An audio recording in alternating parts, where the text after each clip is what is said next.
So hello dear student, কেমন আছো? I hope প্রত্যেকে ভীষণ ভালো আছো। আই হোপ স্ক্রিনের উপর একটা কোশ্চেন দেখা যাচ্ছে, যে কোশ্চেনটা কি বলেছে, যুবরাজ সিং এর প্রতি 3 ইনিংসে রানের গড় 58। বেশ, দশম ইনিংসে কত রান করলে তার রানের গড় হবে 61? বেশ, হালকা পাতলা বোঝা গেল, হালকা পাতলা অল্প কিছু বোঝা গেল, অল্প কিছু বোঝা গেল না, ঠিক আছে। সো আরেকবার এটা পড়বো। কি বলেছে দেখো, যুবরাজ সিং এর প্রতি 3 ইনিংসে রানের গড় কত? 58। ওকে, বোঝা গেল। মানে তিনটে ইনিংস খেলছে, প্রথম 3টে ইনিংস খেলো, সেখানে যা রান করলো সেই 3টে ইনিংসের অ্যাভারেজ রান হলো 58। এইভাবে দশম ইনিংসে কত রান করলে তার রানের গড় হবে 61? সো মাই ডিয়ার ওয়াটসন, এখানে 4টা অপশন আছে। একটা অপশন এ আছে 98, অপশন বি আছে 88, অপশন সি আছে 105 এবং অপশন ডি আছে 130। ওকে, সো আমরা অঙ্কটা শুরু করব। দেখো, প্রতি 3টে ইনিংসে অ্যাভারেজ রান কত করেছে? 58 করে অ্যাভারেজ রান করেছে। তাহলে 3টে ইনিংসে মোট রান কত? 58 ইন্টু 3। হ্যাঁ, বোঝা গেল। আচ্ছা, এবার ধ্যান দিয়ে একটা জিনিস লক্ষ্য করো, তার 10 নম্বর ইনিংস, মানে টোটাল 10টা ইনিংসে অ্যাভারেজ রান তাকে কত করতে হবে? 61 করতে হবে। হ্যাঁ, বোঝা গেল। এবার একটা জিনিস মন দিয়ে বলো, তার 10টা ইনিংসে টোটাল কত রান হবে? 10 ইন্টু 61, তাহলে কত হবে? 610 হবে।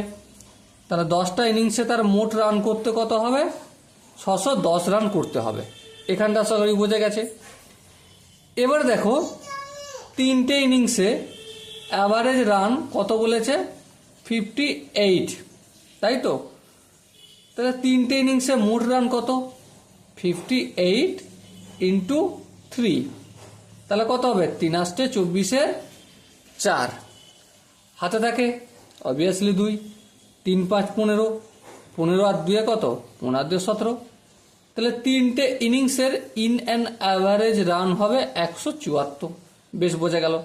তাহলে 9টা ইনিংসে কত হবে? তাহলে 9টা ইনিংসে করতে গেলে 174কে আমাকে আর 3 দিয়ে গুণ করতে হবে, কারণ 3টে ইনিংসের গড় রান কত? 174, মোট রান 174। আর বইতে বলেই দিয়েছে যে তিনটে ইনিংসে আমার 58 করে রান হচ্ছে। তাহলে 3টে ইনিংসে যদি মোট রান 174 হয়, তাহলে 9টা ইনিংসে কত? তাহলে এটাকে আবার ফের 3 দিয়ে গুণ করব, অথবা আমি এইভাবেও করতে পারি, 58 ইন্টু 9 করে দিতে পারি। হ্যাঁ, তাহলে দেখো 3 8 24, বেশ, 5 9 45, 45 আর 2 কত? অবশ্যই 47। আচ্ছা, সরি, একটা ভুল হলো।